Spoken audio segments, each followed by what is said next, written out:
Mga kaibigan, mapagpalang araw ng Sabado sa inyong lahat at nasa ika-17 araw na tayo sa buwan ng Mayo. Tuloy-tuloy lang tayo sa ating mga pagninilay. Purihin natin si Jesus, Maria at Jose. Narito na naman ang inyong lingkod, Father Bob, isang paring Karmelita.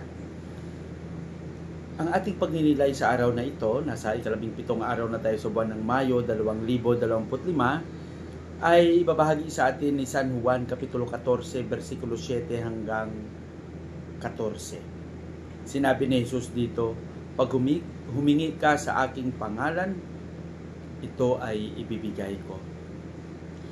Para sa akin, ang katagang ito ay talagang nagbigay sa atin ng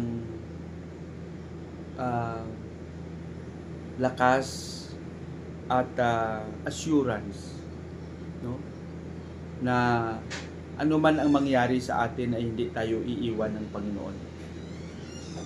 Nasa sa atin siya, ipinahayag niya ang kanyang sarili bilang anak ng Ama at kaisa rin ng Ama. Siya at ang Ama ay iisa. Kahit na si Felipe sa ating ebanghelyo ay talagang nagtanong kay Jesus, pakita mo sa amin ang Ama. Pero ang sagot ni Jesus, hindi ka pa rin ba naniwala na ako at ang Ama ay iisa? Alam nyo, hindi lang sa panahon posible ng mga alagad na nagkaroon ng kaguluhan sa kanilang isip ang mga binitawang salita ni Jesus. Pagkos kahit ngayong panahon, maraming mga kapatid tayo na talagang nagpakilala na sila rin ay Kristiyano, pero hindi rin nila lubos maunawaan ang napakalalim na misteryo ng Santissima Trinidad. Na si Jesus bilang Diyos, ang Diyos na nagkatawang tao, si Jesus na totoong tao at totoong Diyos ay iisa sa kanyang Ama.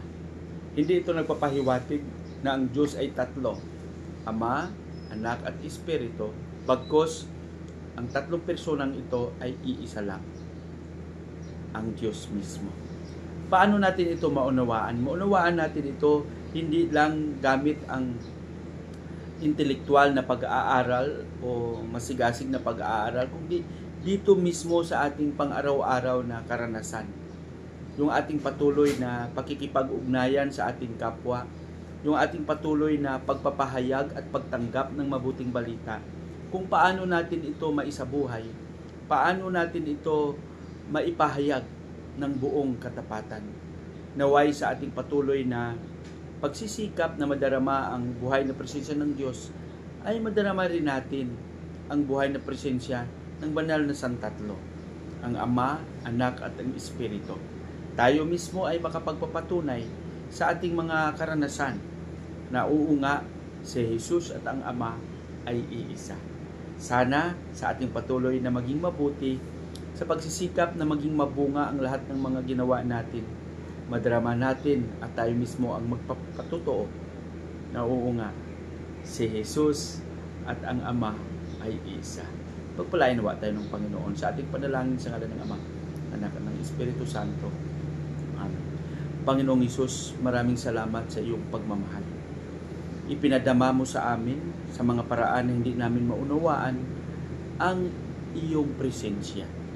Turuan mo kami, hindi lang gamit ang aming pag-unawa, kundi ang napakaganda at napakalalim na karanasan namin na ikaw mismo ay kasama namin. Hiniling namin ito sa pangalan ni Jesus, naming Panginoon. Amen. Sa ngalan ng Ama, ng Anak at ng Espiritu Santo. Amen.